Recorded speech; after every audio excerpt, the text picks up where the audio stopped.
Praise the lord.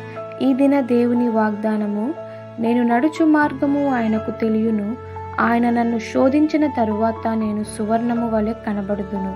యోబు గ్రంథము 23వ అధ్యాయము 10వ వచనము. ఈ లోకంలో దుఃఖము, శ్రమ, శోధన, నిరాశ కలిగినప్పుడు మానవ హృదయము జాలి కొరకు, ఆదరణ కొరకు, ఓదార్పు కొరకు ఎదురు చూస్తుంది.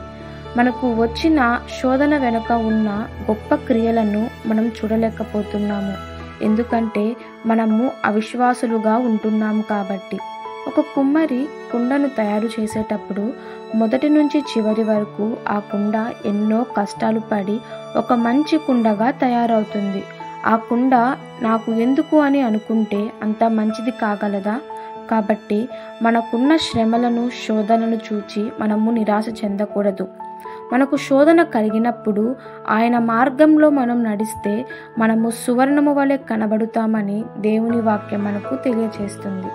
ఈ దిన దేవుని వాగ్దానము మనందరి జీవితంలో నెరవేరులాగున ప్రభు కృప మనందరికీ తోడై ఉండును గాక. ఆమేన్. God bless you.